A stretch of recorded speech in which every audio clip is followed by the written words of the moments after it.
attachment styles, on psychology, on relationships. And not to say that it hasn't been good to learn all of that, because it has, but really, even going through the books and even going through the experts, the most important thing that I finally clicked, that finally picked up, was listening to Adam Lane Smith. He is an attachment expert, and he was talking about all of the reasons why, an avoidant is an avoidant or a dismissive avoidant, all of that.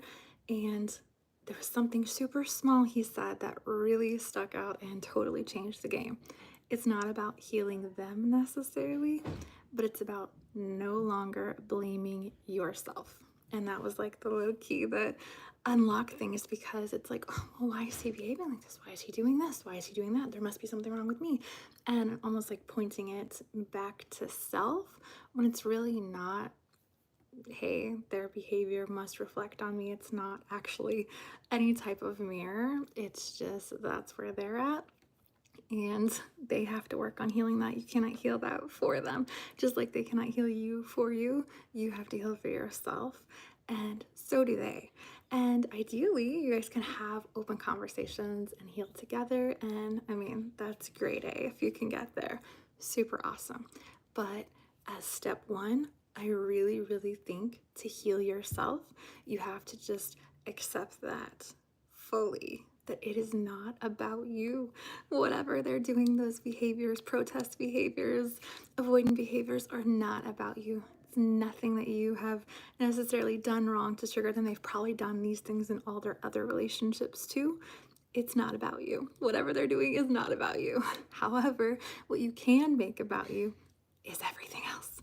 So if you go through the challenges, those are some of the things that I've done along the way to just turn the light back on me, to self-focus. What am I doing? What am I working on?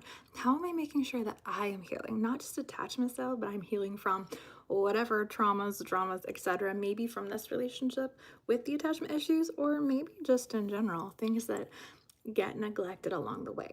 And especially if you happen to be with a narcissist or someone who may be abusive, or just super far left avoidant, where you have gone through some damage. If you're in a toxic relationship, all of these tips are huge. The book is full of tons of tips too, because they're little tiny baby steps that you can take, micro steps daily, to get you feeling good again, to get you secure in a good place. No matter what attachment style someone has, whether they are super secure, cool as a cucumber, or they're a hot mess, when you are secure, the relationship goes better. The statistics go up for both of your happiness if even one partner is secure. So tip number one on healing all of these things is not to blame yourself. Tip number two is to heal yourself, worry about you, whatever issues you have. And then one of the other things that is huge on the internet, I've talked about several times, is mothering men. But I heard an amazing, very important key point. This was from Margarita Nazarenko. She talks a lot about attachment styles as well. She actually has a couple of really, really good videos and podcasts with Adam Lane Smith. So definitely winners there. But one of the most amazing things she said about mothering men that I just like grabbed and held tight onto was that, okay, yes, we know mothering your man is going to kill polarity. Like, men don't want to sleep with their moms and women don't want to sleep with their sons. Obviously, like, okay, duh, we get that. But besides killing the polarity and like the sexuality and sensuality and goodness of a relationship or marriage, we know that, okay, got it. But the other bad thing about mothering your man is that it puts you in mommy mode. And if you have kids, you know, I love my kids. They could be freaking axe murderers, but I love them and I treat them amazingly, and I just have that unconditional love. And that is not what you want to have for your man, because if you give them that unconditional love, guess what? They're going to use it. They're going to test the boundaries. Just like a kid sometimes tests boundaries with space, or just kind of pushes you because, like, my mom's going to love me no matter what. I can push her, as far as I want to push her, because it's my mama. She always going to be my mama. Well, that's not the same energy that you want to have in relationships. It should never be, she always going to be here. She'll deal with whatever. Absolutely not. Like, that's a place where boundaries do need to be in place.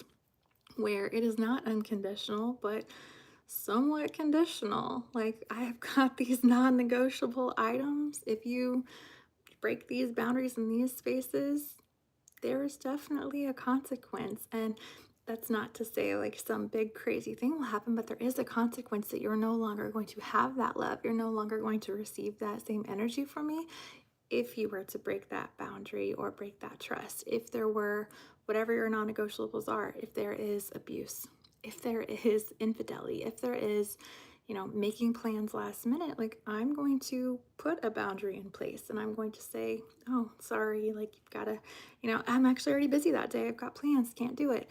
Put a boundary in place. Whereas with our children, even if it's last minute, I'm dropping everything for the babies. And if they were to call me a name, something like that, which they never have, and they're little, so hopefully that will never happen. But regardless, I'm gonna have the same love for them no matter what. I may feel more love from them at certain times than others, but I'm gonna have that same super high level of love for my children no matter what. That is not something that's relayed necessarily to a partner, especially if it's a dating partner. But even in marriage, there are still some conditions, like there are some rules and some important lines that we don't cross. So, two very important things. If you're not already following both of them, I definitely recommend it. They have a lot of long form content, and I have watched a lot of hours of Adam Lane Smith and a lot of hours of Margarita Nazarenko, and both have had a lot of value. But those are certainly the top two things. The top one from Adam Lane Smith, again, just being don't blame you. Work on you, but don't blame you. Like, don't be feeling bad about the things that they're doing because those things came from their childhood. It's not a punishment for you, not a reflection of you. It's just something that you attracted based on what you are, where they are, all the things, but not something to blame yourself about of and be stuck in that place of why, where. Not a cute place to stay. So don't blame yourself, just work.